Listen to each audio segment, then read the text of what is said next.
अद्य मंगलवासरः अथवा भौमवासरः अधिक श्रावण कृष्ण अष्टमी दिनांक 8 अगस्त 2023 चरक चिकित्सा अध्याय 3 शंखं चक्रं जलकान्दतमृतघटं चारुदोर्भिश्चतुर्भिः सूक्ष्मस्वच्छातिहृद्यांशुकपरिविलसन् मौलिमम्भोजनेत्रं कालाम्भोदोज्ज्वलाङ्गं कटितटविलसच्चारुपीताम्बराढ्यं वन्दे धन्वन्तरिं तं निखिलगदवनप्रौढदावाग्निलीलं ब्रह्मणो हि समारब्धामात्रेयाद्येषु पूजिताम् अस्मदाचार्यपर्यन्तां वन्दे गुरुपरम्पराम् आयुर्वेदरतं वन्दे माधवाख्यं महागुरुम्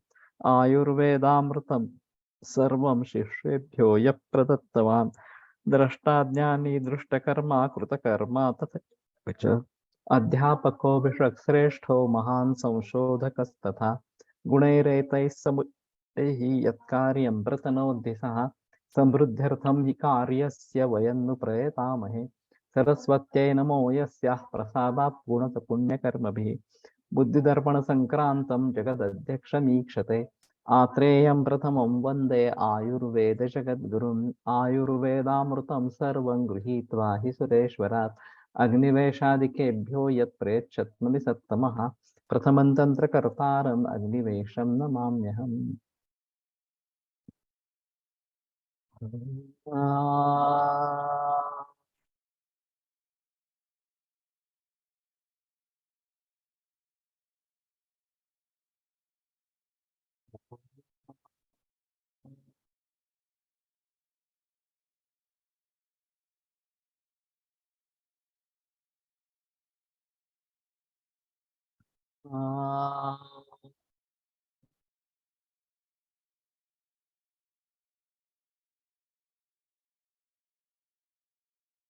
ओम शांति शांति शांति।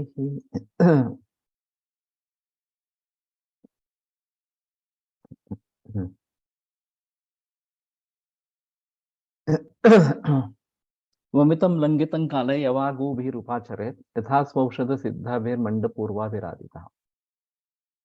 तो मंड जिसके पहले है, लाजा मंड खास करके, ये उससे शुरुआत करके औषध सिद्ध इस प्रकार के यवागु वमन और लंघन होने के बाद ज्वरित को देना है। यावत ज्वर मृदु भावा चढ़म व विचक्षणा। तो ज्वर मृदु भाव को प्राप्त जब तक नहीं होता है या फिर 6 दिन इस प्रकार से बीत जाने चाहिए। तस्याग्निर्दीप्यते तापि समिद्ग्रीव पावकः। तो उन यवागियों से उसका अग्नि प्रदीप्त होता है जैसे संविधाओं से अग्नि सिद्ध अग्नि प्रदीप्त होता है। ताश्च भेषज संयोगान लघुत्वा चाग्निदीपनाः।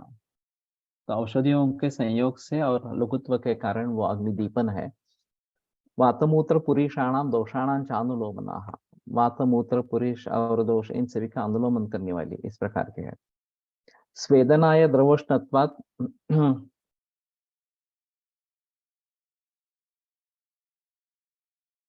द्रवत्वात् त्रुट प्रशांतये। तो द्रव और उष्ण होने के कारण स्वेदन के लिए वो कारण होते हैं और द्रवत्वात् प्रशांत में द्रव होने के कारण तृष्णा की शांति करते हैं। आहार भावात प्राणाय सरत्वा लाघवाय च। आहार होने के जरिए प्राण के लिए कारण हो जाते हैं और सरत्व के जरिए लाघव निर्माण करते हैं। ज्वरग्नियो ज्वर सात्म्यत्वात् तस्मात् पेयाभिरादिता। और ज्वर साथ में होने के कारण ज्वरग्निय इस प्रकार की है और इसलिए पेयाभिरादिता ज्वरो ज्वरान उपाचरे धीमान ऋते मध्य समुत्थिता। तो केवल मध्य छोड़कर बाकी सभी ज्वर को इस प्रकार से ट्रीट करना है। मदात्य मध्य नित्य ग्रीष्मे पित्त कफादिके ऊर्ध्वे के रक्त पित्तेश यवागुण हिता ज्वरे। तो मदात्य मध्य नित्य ग्रीष्म ऋतु में कफोपित्तादिक पित्त कफादिक इस प्रकार का ज्वर है और उर्दू में रक्तपित्त है, तो ज्वर में येवागु हित नहीं है, तो वहाँ पे वो लाज तर्पण वगैरह इसी प्रकार का बताते हैं। ये एक अहम मुद्दा है कि यहाँ कार्य-कारण भाव दिया गया है। वैसे कार्य-कारण भाव वे किसी भी शास्त्र का बेस या पाया इस प्रकार का रहता है। और जितने तरीके से कार्य-कारण भाव ग्रंथों में आए हैं, उन सभी का अगर हम संकलन करें, जैसे कि हेतुकोश में ये संकलन हो चुका है, तो कोई भी कारण किन-किन कार्यों के लिए कारण होता है और सभी किसी भी कार्य के कितने कारण हो सकते हैं, ये सभी बातें उसमें समाविष्ट हो गई है।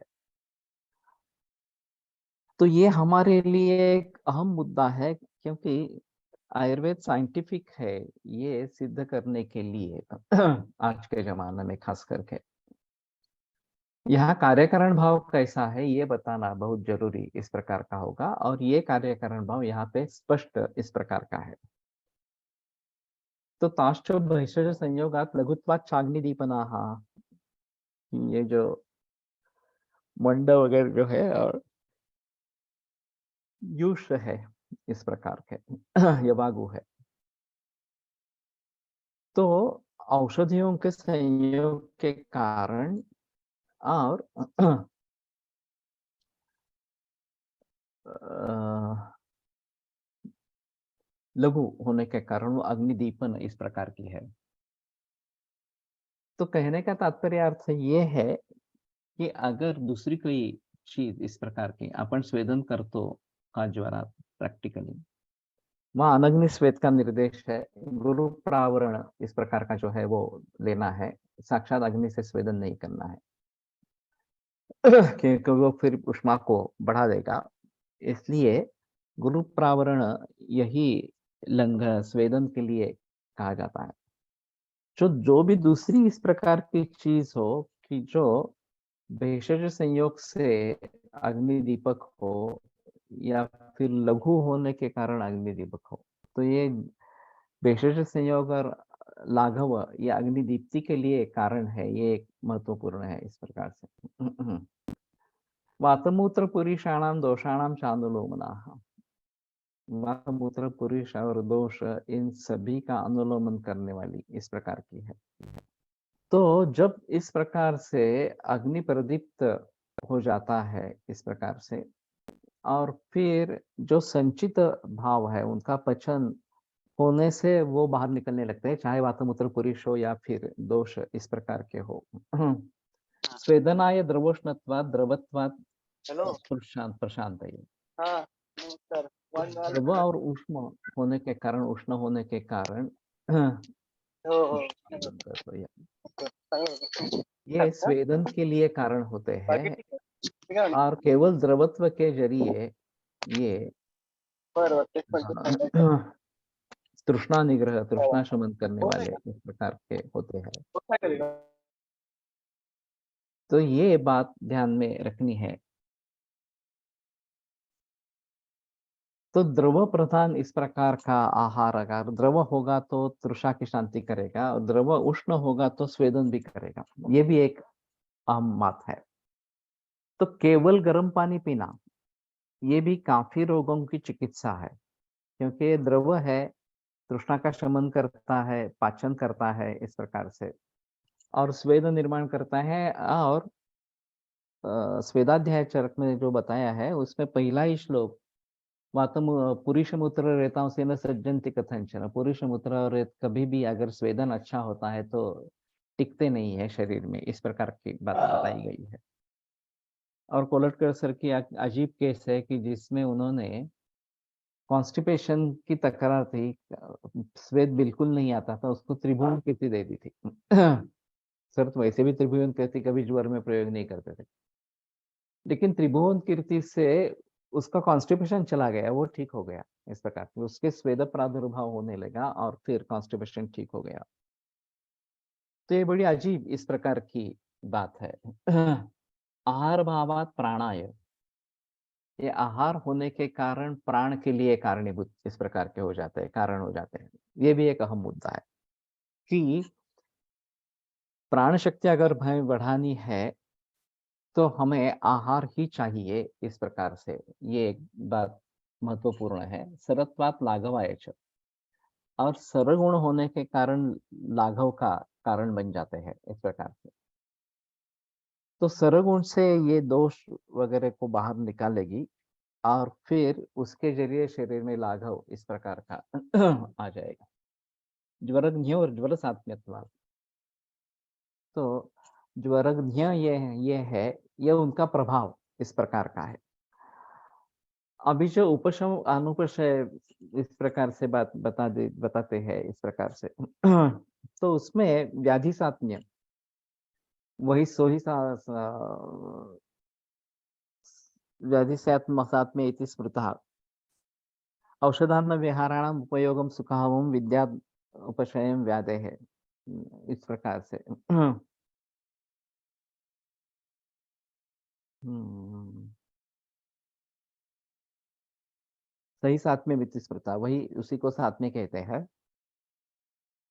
तो हेतु व्याधि विपर्यस्त विपर्यस्तार्थ कारणम औषधान्न विकाराणाम उपयोगम औषधान्न विहाराणाम उपयोगम सुखावहम विद्याद उपशयम व्याधि है सही सात्म्य वित्त स्मृता। ये व्याधि का उपशम कहा जाता है और उसी को सात्म्य कहा जाता है। तो विशिष्ट रोग के लिए विशिष्ट इस प्रकार के पदार्थ आहार्य पदार्थ जैसे प्रमथा या अतिसार में बताई गई है, तो वो अतिसार के लिए इस प्रकार की व्याधि सात्म्य इस प्रकार की होगी। मसूर की प्रमथ्या खासकर प्रचलन में वहां पे बताई गई। तो ज्वरज्ञ होने के कारण उनको ये पेया वगैरह देनी है या यूष इस प्रकार यवागु देनी चाहिए। तस्मात् पेयाभिरादितः ज्वरान उपाचरे धीमान। तो पेया से ज्वर की चिकित्सा शुरू में करे। ऋते मध्य समुत्थिता, केवल मध्य समुत्थ इस प्रकार का ज्वर है। मदात्य मध्य नित्य ग्रीष्म पित्त कफाधिक ऊर्ध्व रक्त पित्त, उनमें यवागुण नहीं हितकर है। वो यवागु को छोड़कर दूसरी चीज का प्रयोग करना है। तो क्या करना है तुरंत बताते हैं। तत्र तर्पणम एवाग्रे प्रयोज्यम लाजसक्तु भी ज्वरापहि फलरस ही युक्तम स मधुशर्करम। तो लाजसक्तु से तर्पण ही शुरू में करे उन मदात्य मद्य नित्य वगैरह वगैरह इस प्रकार से। और ज्वर दूर करने वाले फल रसों से युक्त और समधु शर्करा, मधु और शर्करा डाल के इस प्रकार के देने हैं। तो ये ठंडे होने के बाद देने हैं और फल रसों से युक्त इस प्रकार से देने हैं। ये मौसम्बी का प्रचलन ज्वर में काफी वर्षों से है और ये 12 माह मिलता रहता है। वैसे देखा जाए तो उसका एक फलक क्या है, उसकी फलश्रुति क्या है, ये ढूंढना मुश्किल है। संतरे के जाति का है लेकिन संतरे से अलग इस प्रकार का है। और संतरा का एक सीजन है, मौसम्बी का सीजन नहीं है। मौसम्बी सभी जगह मिलती रहती है। अब यहाँ इनकी खेती कहाँ पे होती है वगैरह देखना पड़ेगा इस प्रकार से। तो आगे द्राक्षादि हिम एक बताया गया है। तो द्राक्षा ये भी इसमें दी जा सकती है, द्राक्षा का रस दिया जा सकता है इस प्रकार का। और बहुत सारे जगह पर मधु और शर्करा इनका साथ में प्रयोग होता है। मधु वैसे कफपित्त शामक है, किंचित वातल है, और शर्करा वातपित्त शामक है, किंचित कफकर है इस प्रकार से। तो इन दोनों का संयोग खासकर पित्त प्रधान दोषों की अवस्था में अच्छे तरीके से काम करता है। इसलिए मधु शर्करा ये कॉम्बिनेशन काफी जगह आता रहता है।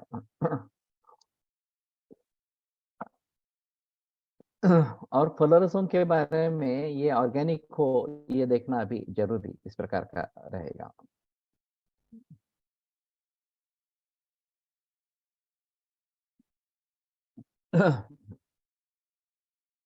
ततसात में बलापेक्षी भोजे जीर्ण तर्पणम। ये तर्पण जीर्ण होने के बाद सात्म्य और बल के अनुसार भोजे भोजन करना है। तनोना मुद्गयुषेण जंगला नाम रसेनवा। तो पतला इस प्रकार का मुद्गयुष यानी कि सिर्फ उसका पानी इस प्रकार का या जांगल रस मांसरस अन्न कालेषु चाप्यस्मै विधेयम दंत धावनम। अन्न काल में इसको दंत धावन देना है। तो ये बड़ी अजीब बात है। अभी मैं इनके पास आचार्य श्री के पास गया था, उन्होंने एक और बात छेड़ी थी कि निष्ठीवन ये अपेक्षित नहीं है, जो सलाइवा है, लाला सलाइवा है, उसको निगल जाना चाहिए। तो मैंने उनसे कहा कि दंत पवन के बारे में सभी जगह भक्षय इस प्रकार का ही प्रचलन लिखा गया है, कहीं भी वो थूक दे इस प्रकार की बात नहीं कही है। यहाँ अन्न काल में दंत धावन देना है इस प्रकार का बताया गया है, और ये भक्षय दंत पवनम इस दृष्टि से उसको निगल जाना चाहिए। तो वो बड़े प्रसन्न हुए कि निष्ठीवन नहीं करना है, निगल जाना है, इस प्रकार की कुछ बात कही गई है। मैंने कहा सिर्फ नस्य में ऐसा है कि अगर गले में वो औषध और कफ आते हैं तो उनको थूक देना है, वहां निष्ठीवन करने के लिए कहा है। लेकिन दंत धावन जैसे हर रोज की क्रिया में उसको निगल जाना चाहिए, इस प्रकार का बताया गया है। तो हम तो नहीं कर रहे हैं इसका, और खास करके वो पुराने तरीके से अगर दंत धावन करते हैं तो शायद बात बनेगी। नो, वहाँ उस समय की शर्करा और आज की शर्करा अलग है। आज लेकिन ये ऑर्गेनिक शुगर मिलती है, तो ब्राउन शुगर जिसको कहते हैं उसी का प्रयोग करें, वो बेहतर ऑप्शन इस प्रकार का है। तो अन्न काल होने पर दंत धावन देना है, बड़ी अजीब चीज इस प्रकार की बताई गई है, और वो शायद मुख को शुद्ध करके अंदर लेके जाता है, जो भी है उसको पचन करने के हिसाब से। सोस्य वक्त्र रस तस्माद विपरीतम, योस्य वक्त्र रसः तस्मात् विपरीतम प्रियंचयत तदस्य मुखवैषध्यम प्रकांक्षाम चांदपानयोः। तो उसके मुख के रस को जो विपरीत और उसको प्रिय इस प्रकार का होगा, वो उसको देना है। तो उसमें मुख वैषध्य निर्माण हो जाती है, हो जाता है, और अन्नपान के बारे में प्रकांक्षा इस प्रकार की निर्माण होती है। अभी जनरली इसमें कड़वा इस प्रकार का मुख हो जाता है, और कुछ खाने की रुचि इस प्रकार की नहीं रही। पित्त कटुरसात्मक इस प्रकार का दंत धावन देने से मुखरस के विपरीत इस प्रकार की स्थिति होती है। और फिर प्रकांक्षा, अन्नपान के बारे में प्रकांक्षा होती है, मुख वैषध्य निर्माण, यहाँ आमक दोष का उपलेप जो मुंह में होता है वो कम हो जाता है। दत्ते रस विशेषाणाम अभिज्ञत्वं करोति च।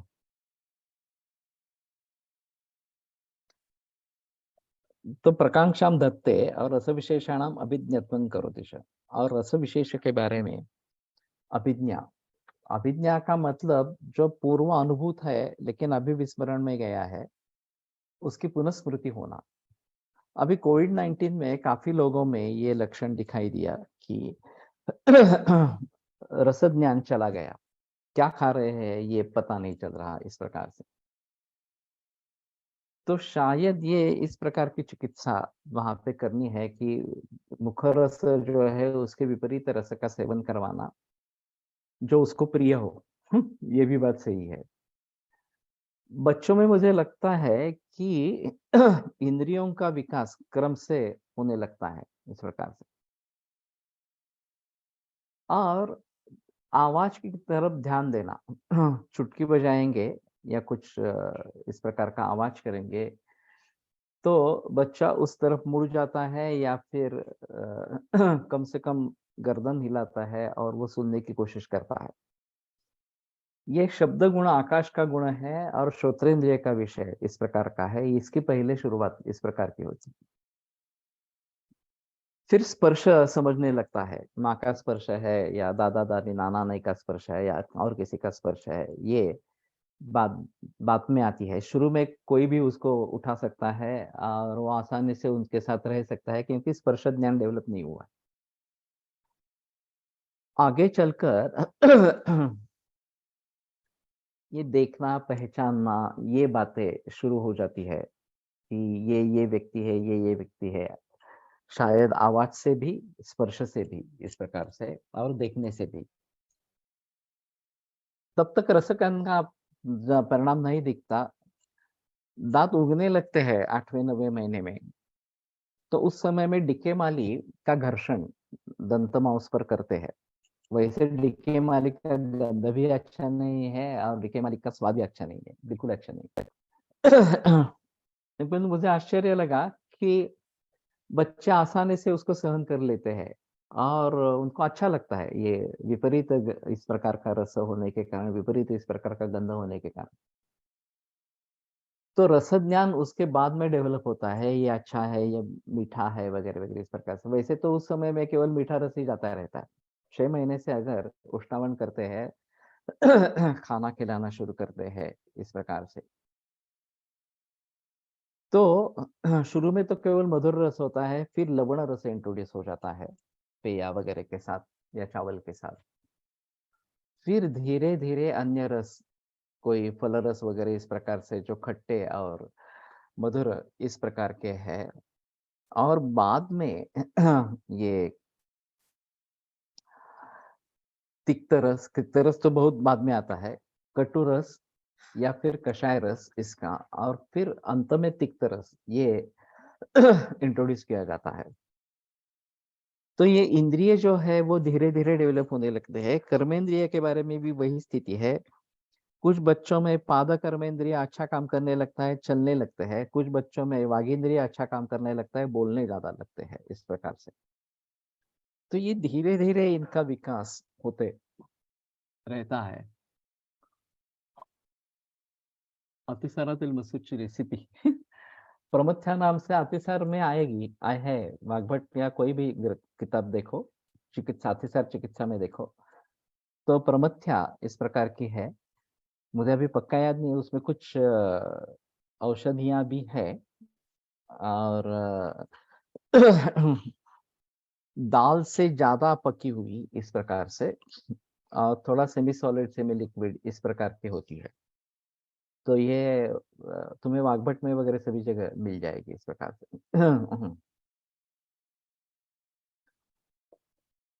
तो रस विशेषण अभिज्ञत्वं करोति च, तो उसके बारे में अभिज्ञा होना। अभिज्ञान शाकुंतलम ये जो नाटक है वो अभिज्ञा के कंसेप्ट पर निर्भर है कि शकुंतला उस दुष्यंत के विचारों में गढ़ी है और दुर्वास ऋषि आते हैं और वो देखते हैं कि ये मेरा कुछ आदर सत्कार वगैरह कर नहीं रहे, तो अपने ही विचारों में मग्न है। तो श्राप देते थे कि जिसका तुम विचार कर रहे हो वो तुम्हें भूल जाएगा, इस प्रकार से। फिर बाकी सहेलियां आती है, वो उनसे अनुरोध करती है कि ऐसा मत कीजिए, कुछ उत्साह दे दीजिए। तो फिर बताते हैं ठीक है, अगर कोई पहचान वाली वस्तु वो देख लेगा राजा, तो उसको फिर से याद आएगा इस प्रकार से। और इसके आधार पर वो अंगूठी उसकी जो है पानी में गिर जाती है और फिर एक मछली उसको खा लेती, निगल लेती है, एक कोड़ी को इस प्रकार से वो मिल जाती है, वो राजा को देता है, बड़ा मासा है इस करके, और फिर उसमें से अंगूठी निकलती है तो राजा को याद आता है वगैरह इस प्रकार की कथा है, वो एक कथा है इस प्रकार से। तो फिर उसको ज्ञान होता है सेयम शकुंतला। उसके पहले शकुंतला जब उसके पास पहुंचती है तो बोलता है मुझे कुछ मालूम नहीं, मैंने तुम्हारे साथ शादी की ही नहीं, तुम क्या बक रही हो, कुछ भी बोल रही हो, इस प्रकार से। और उसको अभेरता है, उसको वापिस भेज देता है इस प्रकार से। और फिर ये अंगूठी मिलने के बाद उसको सभी बातें याद आती है और फिर संयोग से दोनों का मिलन इस प्रकार का हो जाता है। तो ये अभिज्ञा जो है ये पूर्व अनुभूत है, लेकिन उसका विस्मरण हो गया है और किसी चीज के जरिए उस स्मृति की जागृति होनी। हाँ, नहीं, पूर्व अनुभूत लेकिन भूल गए हैं, उसको फिर से समझने की कोशिश इस प्रकार से। हाँ, तेच सांगितलं की आता मी ती शकुंतला दुर्वासाचा शाप मिळतो वगैरे वगैरे. ये अभिज्ञा के बारे में स्वयं देवदत्ता ये भी उदाहरण देते हैं। बचपन में देवदत्त को देखा है और फिर वो युवा बन के सामने आएगा तो अरे ये देवदत्त है। तो सहा का मतलब वो बचपन वाला देवदत्त और अयम का मतलब ये सामने वाला देवदत्त। इसमें काफी फासला है समय का। वो समय फासला दूर करके वही ये देवदत्त है। इस प्रकार से अनुभूति होना ये भी अभिज्ञा है। और उसी प्रकार से तत्वमसि ये जो ब्रह्म वाक्य है वो ब्रह्म तत्व तुम हो। इस प्रकार से तो ब्रह्म तत्व कहाँ, हम कहाँ, फिर भी वो मैं ही हूँ। इस प्रकार के अहम ब्रह्मास्मि इस प्रकार की अनुभूति होना ये भी अभिज्ञा है। तो ये अभिज्ञा की बात एक अलग ही इस प्रकार की बात है। तो जिस रस के बारे में पुराने काल में मुझे अनुभव होता था, अभी उसकी स्मृति चली गई और किसी वजह से वो फिर से स्थापित हो गई, तो ये अभिज्ञा इस प्रकार की बात हो जाती है। सिर्फ मनुष्य में ही इस तरह के एक एक इंद्रिय ध्यान शायद डेवलप होता है, या बाकी पशुओं में भी, प्राणियों में भी। मुझे लगता है कि बाकी प्राणियों में भी डेवलप होता होगा लेकिन ऑब्जर्वेशन नहीं है। ऑब्जर्व करेंगे अच्छी तरीके से तो शायद ये भी बात ध्यान में आएगी। यहाँ जो क्रम है शब्द स्पर्श रूप रस गंध, ये क्रमशः उद्भूत होने वाले इस प्रकार के है। और तस्माद् एतस्माद् आत्मनः आकाश संभूतः आकाशात् वायु वायो अग्नि अग्नि आपात पृथ्वी। उसी क्रम से शायद ज्ञान की प्रक्रिया बढ़ती जाती है और गंध के बारे में पता चलना ये सबसे अंत में होता है। शुरुआत शब्द से होती है और आकाश महाभूत से होती है और धीरे धीरे बाकी इंद्रिय जो है उद्भूत होने लगते हैं और उनके विषय का आकलन शुरू हो जाता है। और ये बच्चे में हम आसानी से देख सकते हैं। केवल हमारा ऑब्जर्वेशन चाहिए कि ये अब क्या सीख रहा है, अब क्या सीख रहा है। इस प्रकार से समझेंगे तो ज्यादा अच्छा रहेगा। विशोध्य द्रुम शाखाग्रैः हास्यं प्रक्षाल्य चासकृत् मस्तु इक्षुरस मद्याद्यैर् यथाहारम अवाप्नुयात्। तो द्रुम शाखाग्र की ट्विक जो है वनस्पति की फांदी इस प्रकार की, उसका जो अग्र उसे शोधन करके प्रक्षाल्य च असकृत और मुख बार बार प्रक्षालन करके मस्तु इक्षुरस मद्याद्यैः मस्तु इक्षुरस और मद्य वगैरह से यथाहारम अवाप्नुयात्। तो जो आहार है वो उसको देना है इस प्रकार से।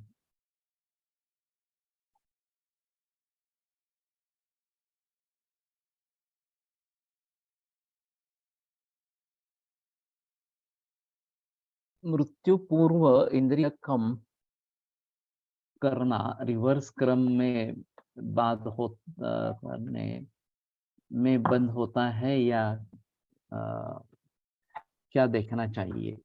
विशोध्य सांगितलं। तो शोधन करके इस प्रकार से अभी ये तो देखा नहीं गया कि इस प्रकार से मृत्यु में भी इंद्रिय एक एक शटडाउन होते हैं क्या, इस प्रकार से। तो गंध का ज्ञान होना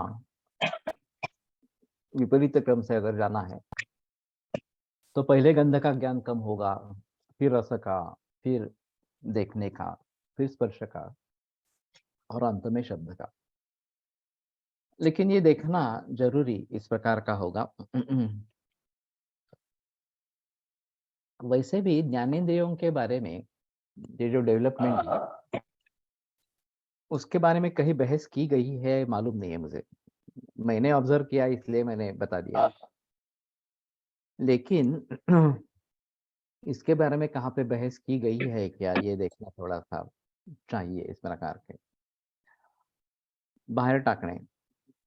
तो विशोध्य इसका मतलब बाहर फेंक देना ये बात हो सकती है, लेकिन दंत पवन को निगल जाए और फिर मुख में इस प्रकार के कुल्ले करे, ये बात भी हो सकती है। तो मुझे लगता है कि दंत मंजन चूर्ण का हम अगर प्रयोग करते हैं तो शायद उसको निगल जाने की कोशिश करें। मैं भी बहुत दिनों से सोच रहा हूँ, लेकिन हो नहीं रहा, उस समय में ध्यान में नहीं रहता इस प्रकार से। गिळून टाकायचं दंतमंजन आपण तुंपून टाकतो, त्याच्याऐवजी गिळून टाकायचं। पण हे चूर्ण तशीच आहेत ना, काष्ठ में उतना वो काष्ठ नहीं अंदर जाएगा, उसका रस सिर्फ जाएगा अंदर। तो देखना है, लेकिन सभी जगह भक्षण का ही क्रियापद बताया गया है, थूकने का क्रियापद है ही नहीं, निष्ठीवन आया नहीं है इस प्रकार के। पाचनम शमनीयम व कषायम पायेत भिषक ज्वरितम षडहे तीते लघ्वन्न प्रतिबोधितम। तो फिर षडहे तीते 6 दिन होने के बाद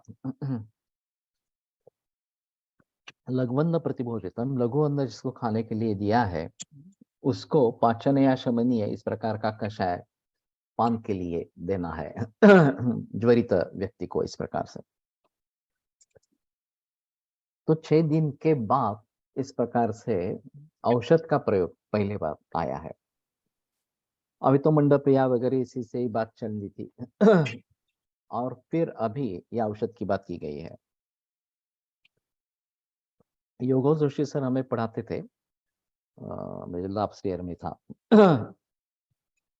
तो उनका कहना था कि हाँ, तो बताया गया है कि 6 दिन के बाद दवा देनी है, लेकिन मैं पहले दिन से दवा देता हूँ वगैरह इस प्रकार से, और त्रिभुवन करते रहता हूँ वगैरह वगैरह। तो वहां पे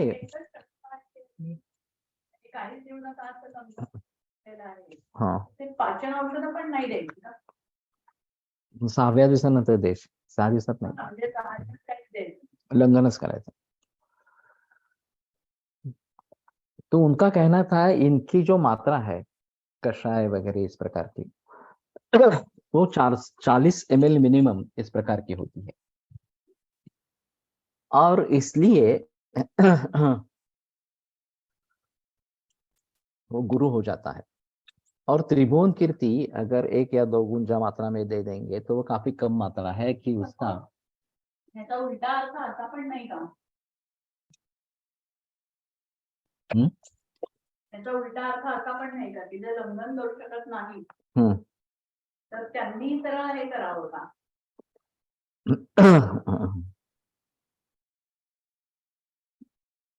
अभी ऐसा है, लोगों को बुखार जल्दी उतरना चाहिए, ऐसे लोगों की भावनाएं है। बीच में रसशास्त्र का उगम हो गया, और फिर रसशास्त्र की दवाइयों के लिए विवाही विकासी होने के कारण, मात्रा कम होने के कारण पचन में अवधि नहीं लगता, और स्रोतोरोध को दूर तुरंत कर सकते हैं, पसीना आ जाता है, और लंघन करते ही रहेंगे। लंघन नहीं करना है ऐसा तो नहीं है। तो सामदोषों का पचन अगर होता रहता है तो 2-3 दिन में ही बुखार उतर जाता है, और आगे करने की कुछ जरूरत नहीं पड़ती। दोषों का प्रमाण बहुत ही ज्यादा है, सामावस्था बहुत ही ज्यादा है, तो उसमें समय लगता है। लेकिन शुरू से ही हम रसशास्त्र की दवाइयां दे सकते हैं, ये एक अहम मुद्दा है। आयुष्य का मान इस चिकित्सा से बढ़ा सकते हैं कि वो जन्म से ही निश्चित होता है, और केवल गुणात्मक आयुष्य ही बढ़ा सकते हैं। ये काफी संगीन मामला है। दैवे पुरुष कार्य स्थित यस्य बलाबलम तयोरुदारयोरुक्तिर्दीर्घस्य ससुखस्य च नियतस्य आयुष्य हेतु विपरीतस्य चेतरा। तुम्हारा पूर्व कर्म कैसा है, तुम्हारा आज का कर्म, इस जन्म का कर्म कैसा है, इन दोनों के बलाबल पर ये निर्भर होता है। ये दोनों अच्छे हैं तो आदमी नियत काल और अच्छा जी लेता है। अगर ऐसी स्थिति नहीं है तो जल्दी मौत इस प्रकार की हो जाती है। तो रसायन चिकित्सा का फल ही दीर्घमायु स्मृति मेधाम इस प्रकार का बताया है। तो रसायन चिकित्सा से आयु को बढ़ा सकते हैं, उसमें संदेह की बात नहीं है। और गुणवत भी आयु होगा। ऐसा भी नहीं है कि अच्छा नहीं होगा, गुणवत होगा इस प्रकार से। लेकिन रसायन किसको करना है, कब करना है, पूर्वे वय से मध्य वा, अभी जो सभी युवा है 25-26 बरस के, वो पंचकर्म करके रसायन सेवन करे, ये अच्छा है। नहीं तो 50वें बरस में, मध्य वय में ये पंचकर्म करके रसायन चिकित्सा करे तो आयु बढ़ेगी और आरोग्य संपन्न दीर्घायुष्य इस प्रकार का प्राप्त होगा। तो औषधियों से इसको बढ़ा सकते हैं, उसमें संदेह की बात नहीं है। सभी लोगों के लिए फायदेमंद होगा नहीं होगा ये अलग बात है। उसका अग्नि कैसा है, स्रोतस कैसे है, मानसिक भाव कैसे है, इन सभी के बारे में भी सोचना पड़ेगा और फिर उसके आधार पर हम कह सकेंगे। तो पाचन या शमनीय इस प्रकार का कषाय वहां पे देना है और 6 दिन के बाद देना है और लघ्वन शुरू हो गया है उस समय में, तब ये देना है इस प्रकार से।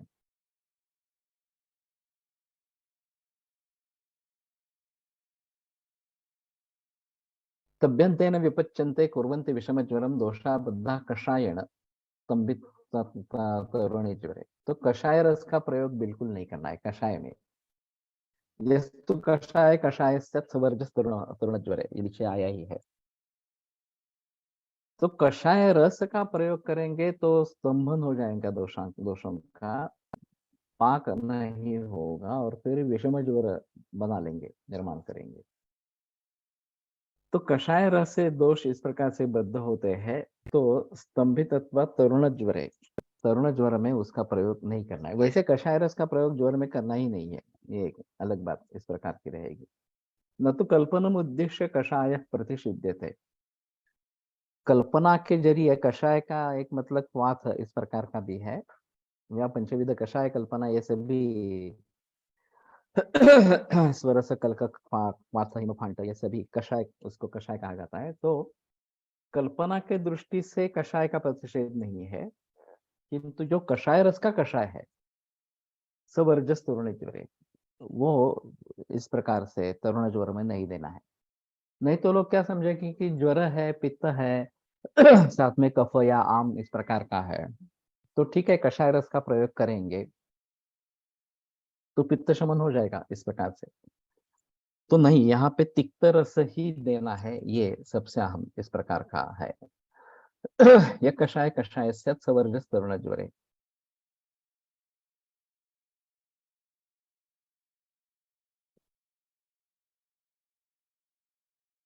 यूषर अम्लैर्वा जांगलैर्वा रसैर्हितैः दशाहं यावदश्नीयात् लघ्वन्नं ज्वरशान्ते। तो अम्ल या अनम्ल इस प्रकार के यूष या जांगल मांसरस हित इस प्रकार का, दशाहें यावद अश्नीयात, 10 दिन तक आहार लेते रहना चाहिए। लघ्वन्नम जो भी है वो लघ्वन्न लेना है।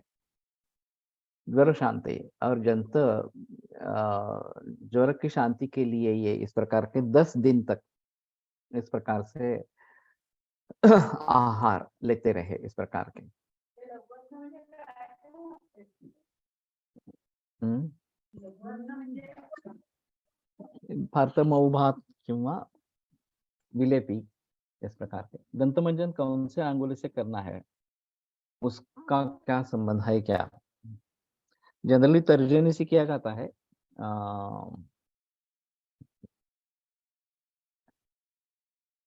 और मालूम नहीं है, परंपरागत है, उसका कुछ मतलब है क्या इस प्रकार से। ये अनामिका जो है, जो कनिष्ठिका के समीप है, तो उसके बारे में एक श्लोक है कालिदास के बारे में। पुरा कण कवीनां गणना प्रसंगे कनिष्ठिकाधिष्ठित कालिदास। कवियों की गणना शुरू की गई तो कनिष्ठिका पर कालिदास का नाम पहले दिया गया इस प्रकार से।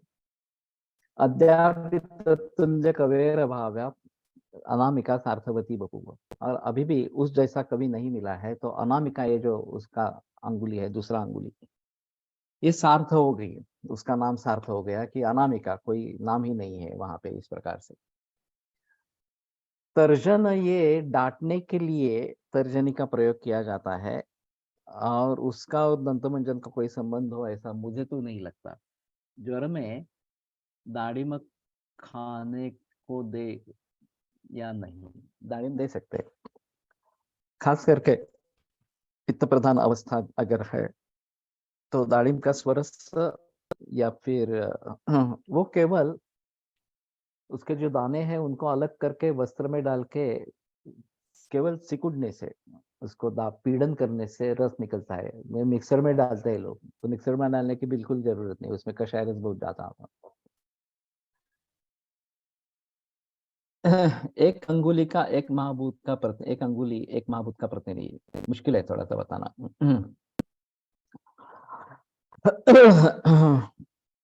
और अगर कनिष्ठिका से शुरुआत करते हैं तो फिर ये जल महाभूत वाली अंगुली हो जाएगी, तर्जनी जो है वो इस प्रकार से, शायद रसों से संबंध इस प्रकार का रहेगा। वैसे यज्ञ में आहुति देते हैं तो तर्जनी को दूर रखते हैं, अंगूठा और मध्यमा और अनामिका इनके द्वारा आहुति दी जाती है। तो ये अलग अलग इस प्रकार की बात है। तो उसके बारे में थोड़ा सा देखना पड़ेगा और ढूंढना पड़ेगा इस प्रकार से कुछ है क्या। तो कुछ लोगों को अम्ल की अपेक्षा रहती है, अभिलाष रहता है अम्ल का, तो उनको अम्ल, ये दाढ़िमा अम्ल इस प्रकार का ही बताते हैं अम्ल के लिए, और जिनको नहीं है उनको अनम्ल इस प्रकार का करे। दातार गुरु जी के अनुसार क्षारधर्मी प्रकृति है तो उनको अम्ल की अपेक्षा रहती है, और अम्लधर्मी प्रकृति है तो शायद द्वेष भी रहता है कि अम्ल नहीं चाहिए इस प्रकार से। तो ये बात हो सकती है, क्योंकि काउंटिंग करने की इंडियन मेथड में जैसे जब करेंगे तो ने अनामिका से स्टार्ट होता, यानी फर्स्ट नंबर। ठीक है। ये दोनों का प्रयोग होता है, अनामिका और मध्यम अंगुली इस प्रकार का, और ये अंगूठा इस प्रकार से। सभी के पीछे क्या लॉजिक है ये ढूंढना काफी मुश्किल इस प्रकार का होगा।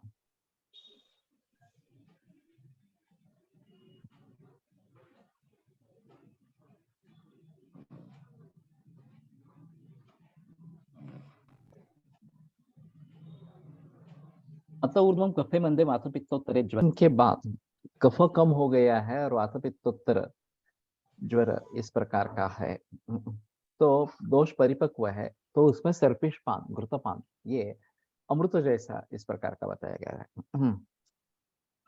तो जीर्ण ज्वर में इस प्रकार के घृत की काफी प्रशंसा की गई है, और उसके लिए ये अवस्था पकड़ना बहुत जरूरी है कि कफ कम हो गया है, वातपित्त प्रधान इस प्रकार का ज्वर है और दोष पक्व है, तभी सर्पिष पान दे सकते हैं, नहीं तो अवस्था भूल गई तो फिर से आम अवस्था बढ़ जाएगी सर्पिष पान के जरिए।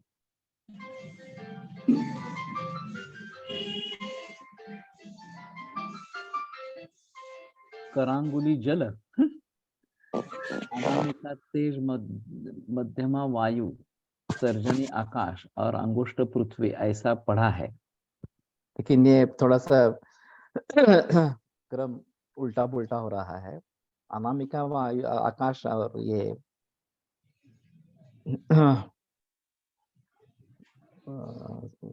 कनिष्ठिका आकाश, और ये अनामिका जो है वो वायु, इस प्रकार का क्रम से अगर लेना चाहते हैं तो शायद बात हो सकती है। जीर्ण ज्वर किसको कहे?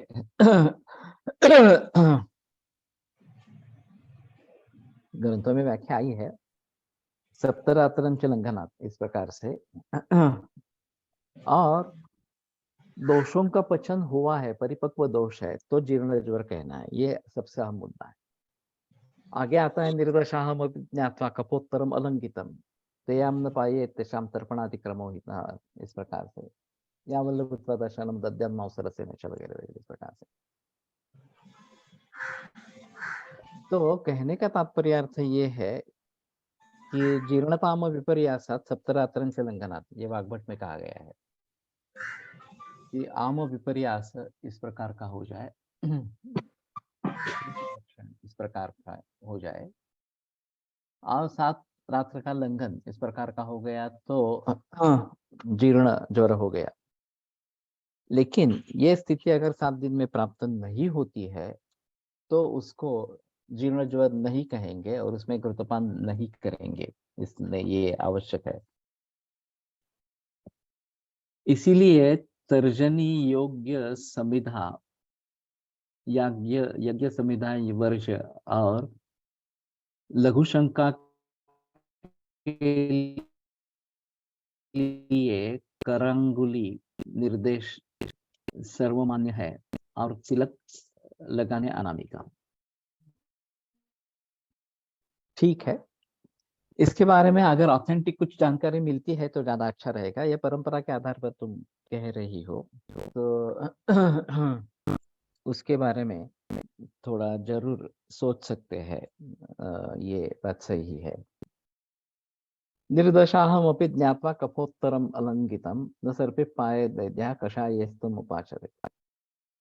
तो 10 दिन बीत जाने के बाद भी अगर कफोत्तर है, कफ प्राधान्य है और अलंघित है, लंघित के जो लक्षण है वो नहीं दिख रहे हैं इस प्रकार से, न सर पे पाए वैद्या, तो घृतपान नहीं देना है। मुद्रा शास्त्र में मिलेगा शायद। अभी ये बंधा और मुद्रा के बारे में काफी जानकारी लेनी जरूरी है और विदेशों में इसका प्रचलन बहुत ज्यादा है। हमें इसके बारे में ज्यादा पता नहीं है, लेकिन ये सबसे आसान है, हमारे ही हाथ में ही है। तो ये बेहतर ऑप्शन है कि मुद्रा और बंध इनको हम ज्यादा से ज्यादा सीखने की कोशिश करें, प्रैक्टिकल में लाने की कोशिश करें। त्रिसुप्ताहे व्यतीते ज्वरो जीर्णो न वर्तते, ये एक अलग सूत्र आया है। तो अगर 7 दिन में ये नहीं हुआ तो 10 दिन, 10 दिन में नहीं हुआ तो 21 दिन, इस प्रकार की बात कही गई है। जितना आम का संचय शरीर में होगा उसके अनुसार ये करना पड़ेगा। मेरे पास एक रोमेटॉइड आर्थराइटिस की केस थी, आमवाद की, सभी संधियों में जकड़न थी, बहुत पेन था। संयोग से स्टीरॉइड्स नहीं ली थी, सिर्फ एनाल्जेसिक्स देती रही थी। तो मैंने उसको केवल मुद्गयुष के ऊपर रखा। जब भूख लगे तब सिर्फ मुद्गयुष लेना है, बाकी कुछ लेना है, पानी गर्म उबाल के और गर्म इस प्रकार का पीना है। तो उसके आम को पचन होने के लिए 2 महीने लगे। उसको भूख भी नहीं लगी 2 महीने तक, थोड़ी भूख लगती थी, उसमें ये मुद्गयुष लेती थी, लेकिन पूरे 2 महीने केवल मुद्गयुष के ऊपर थी। और फिर थकान आने लगी, अन्न प्रकांक्षा बढ़ गई, तब तक ये सब जोड़ों का पेन और शोथ ये सब चला गया था। वो घर में घूम फिर रही थी, वो वास्तव में एक कुक्षी से दूसरी कुक्षी में भी नहीं जा सकती थी, इतना स्तंभ था, तीव्र स्तंभ था शुरू में जब ट्रीटमेंट शुरू की तब। और फिर अलका पट्टली स्वेद वगैरह ये भी दिया था। सिर्फ आभ्यंतर चिकित्सा नहीं थी, लेकिन मेरे ख्याल में सुवर्ण भूपति सबसे अहम दवा थी इस प्रकार से। लेकिन वो 2 महीने में पूरी ठीक हो गई, आमवाद से पूरी तरीके से बाहर निकल आई और फिर नॉर्मल उसका जो चलना फिरना वगैरह शुरू हो गया। आर फैक्टर तो किया होगा, अभी तो मुझे याद नहीं है, काफी पुरानी केस है। लेकिन वो भी नॉर्मल आया होगा इस प्रकार के।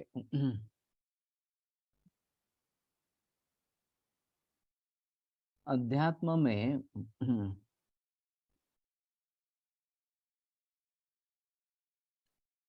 फर्स्ट फिंगर तर्जनी दोष को बताते हैं। जैसे अगर हम किसी के कम बताते हैं तो फिर उस फिंगर का प्रयोग है दिखाया जाता है। दोष इसलिए यज्ञ में फिंगर में उसका यूज नहीं करते हैं। शायद है दोष दिखाने के लिए तर्जनी का प्रयोग किया जाता है, या फिर भय दिखाने के लिए तर्जनी का प्रयोग किया जाता है, ये तो कॉमन इस प्रकार का है। तो अगर 10 दिन के बाद भी ये कफोत्तर है, अलंघित है, तो पेय सर्पी नहीं देना है, कषायों से ही उसको आगे चलते रहना है। यावल लघुत्वाद आशनम दद्यान मांस रसेन। तो लघुत्व जब तक नहीं आता तब तक मांस रस से ही अन्न देना है, अशन देना है। बलम ही अलम निग्रहाय दोषाणाम बलकृच्यत।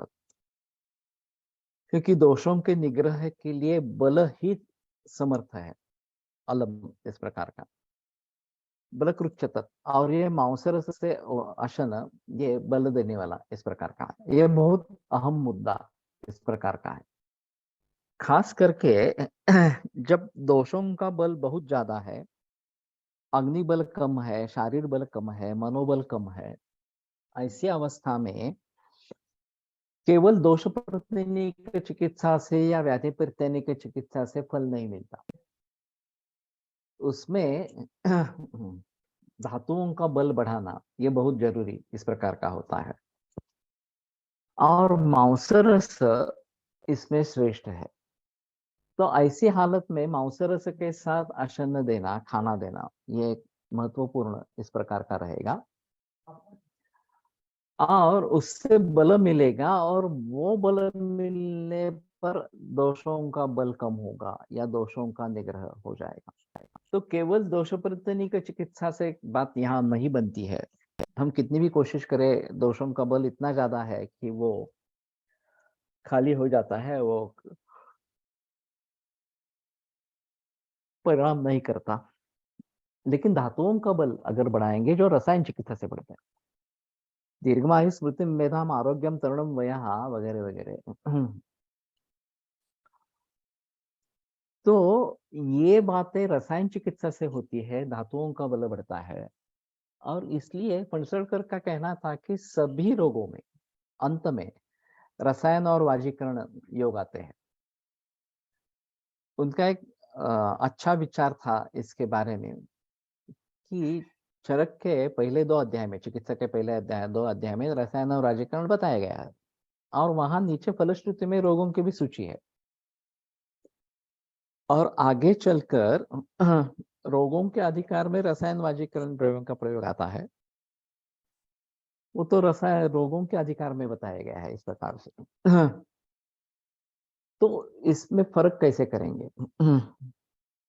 तो उनका कहना था कि रोगों की अगर अग्रिम अवस्था है, बढ़ी हुई अवस्था इस प्रकार की है, तो उसमें रोगों के अधिकार में जो रसायन वाजीकरण बताई है, योजित पिपली पथ्याम वगैरह वगैरह इस प्रकार से, पिपली पथ्या यो पृथक पृथक, ये सभी रसायन है। अथवा त्रिजातादि गुटी बताई गई है, ता वृक्षा, पहला गुणधर्म उसका वृक्ष इस प्रकार का लिखा गया है। तो उन रोगों में इनका प्रयोग करना है ताकि वो स्वास्थ्य उनको मिल जाए, दोषों पर काबू हम पा सकेंगे। अब ये बात होने पर स्वास्थ्य मिल गया है, अब ये दो विकार फिर से दोबारा न हो, उसके हिसाब से रसायन वाजीकरण अध्याय में जो रसायन है उनका प्रयोग करना। च्यवनप्राश के फलश्रुति में हृदरोग आया है, या फिर दातार गुरु जी च्यवनप्राश का प्राश का प्रयोग कामला दुरुस्त होने के बाद करते हैं। उन्होंने लिख दिया है कि कामला एक बार ठीक हो जाए तो उसको च्यवनप्राश इस प्रकार का देना है।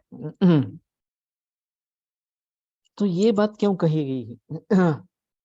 तो उसमें जो धातु बल कम है इस प्रकार से, उसको बढ़ाने के लिए, ताकि पुनरुत्पाद न हो रोग का, रसायन वाजीकरण अधिकार में जो औषध बताए गए हैं उनका प्रयोग करो। अब दोनों प्रकार के औषध दोनों प्रकार के काम करते हैं, ये शुरू में ही बता दिया, प्राय शब्दों विशेषार्थो भयम उभयार्थक। इसलिए रसायन वाजीकरण में दिए गए औषध रोग शमन का भी कार्य करते हैं, और रोग शमन के लिए बताए गए रसायन वाजीकरण औषध रसायन वाजीकरण भी काम करते हैं, इसमें संदेह की बात नहीं है। फिर भी मुख्य रूप से किसका कहाँ प्रयोग होना है ये समझना ज्यादा जरूरी इस प्रकार का रहेगा। तो जब तक इस प्रकार से लघुत्व शरीर में नहीं आ जाता, दोषों का पचन नहीं हो जाता, आमावस्था खत्म नहीं होती, तब तक मांसरस से आसन देना है, ये बताते हैं। और फिर इससे बल बढ़ता है। परंतच्च बलप्रदम बलकृच्यतत्, वाग्भट में परंतच्च बलप्रदम इस प्रकार की बात कही गई। ये श्रेष्ठ बल देने वाला इस प्रकार का है। तो अभी इसके बारे में सोचकर, खास करके जो लोग मांसाहारी है उनके लिए तो हम बता सकते हैं कि मांसरस से इस प्रकार का आसन देवे। जो मांसाहारी नहीं है उनके बारे में बस्ती वगैरह के बारे में सोचे, रसतेल के बारे में सोचे, लेकिन यहाँ तो अभ्यंग का कहा अभी तो निषेध है। लेकिन आगे चलकर इसमें हम इसके बारे में सोच सकते हैं। तो मांसरस की बड़ी प्रशस्ति की गई है। रस, रक्त और शुक्र तक उसका कार्य है। सभी धातुओं का बल इस प्रकार का बढ़ाता है, और धातुओं का बल बढ़ जाता है तो दोषों पर काबू पा सकते हैं। ये एक अहम मुद्दा है, और ये बड़ी खतरनाक अवस्था होती है कि दोषों का बल बहुत ज्यादा है, धातुओं का बल बहुत ही कम इस प्रकार का है, और फिर उसकी परिणति मृत्यु में होती है क्योंकि रोग बढ़ता जाता है। तो उस अवस्था में धातुओं का बल बढ़ाने के लिए आमावस्था है तो भी मांसरस से आहार देना, ये बात बताई गई है।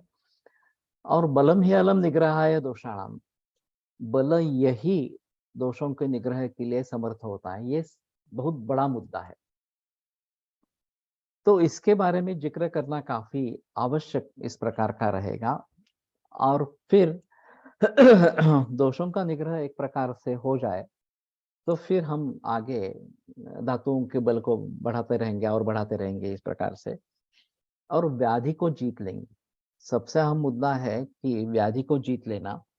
तो व्याधि के जीतने के लिए धातुओं का बल बढ़ाना बहुत जरूरी इस प्रकार का है, और इसीलिए रसायन और वाजीकरण का एक अहम उपयोग है, जिसको अनदेखा किया गया है, उसके बारे में ज्यादा प्रचलन नहीं हुआ है। तो ये थोड़ा मैं अगले सोमवार को भी इसके बारे में बहस करूंगा कि ये क्यों महत्वपूर्ण सूत्र इस प्रकार का है।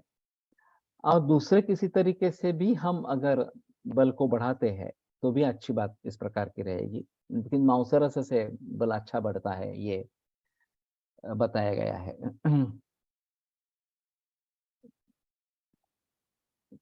ताप आता पॅरासिटामॉलने कमी केलं, खाणं सगळं झालं असं वर्षानुवर्ष केल्याने मध्यंतरी अंगमर्द, संधी वेदना भवताने चालू राहतं, बलनाश दिसतो, मग BSL क्रिएटिनिन न्यूक्लिक ऍसिड रेज, आणि मग डायग्नोसिस वेगळं आणि त्यासाठी वेगळा पेशेंट अडकतो।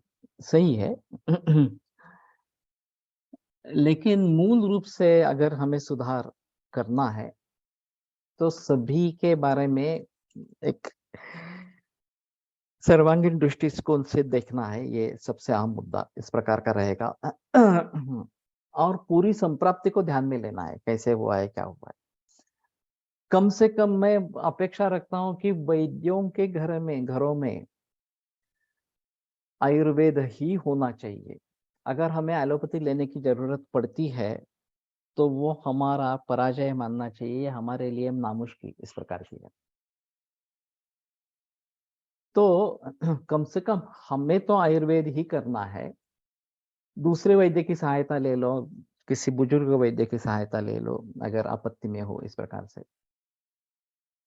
ऐसी स्थिति जब तक नहीं आती कि कोई चारा नहीं है, खास करके बल के बारे में हमारी दिक्कत काफी होती है, क्योंकि सलाइन से जल्दी बल बढ़ता है, डायरेक्टली धातुओं में जाता है इस प्रकार से।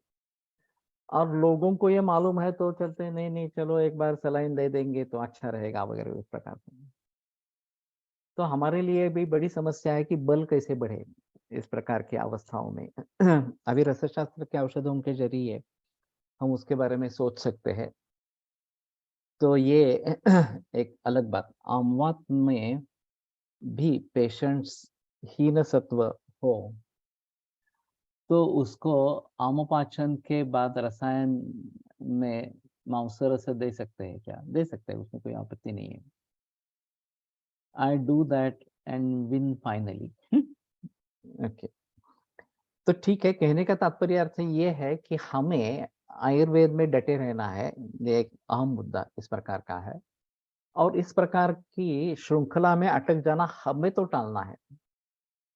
अभी पूरा समाज इस प्रकार में है लेकिन अगर हम मूल रूप से ग्रंथों का अध्ययन करते हुए उनका प्रैक्टिकल एप्लीकेशन करते हैं तो ये नौबत कम से कम आएगी। ये बात सही इस प्रकार की है।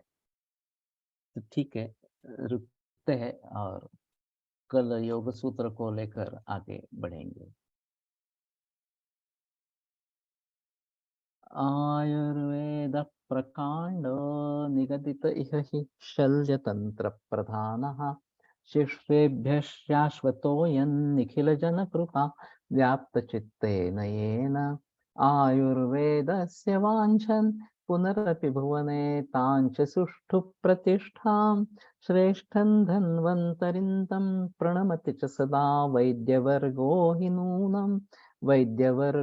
नूनम्। ये 20 अगस्त का आज शुरू हो जाएगा प्रचार, तो जरूर उसमें सभी शामिल हो जाए और जल्दी से जल्दी रजिस्ट्रेशन करें।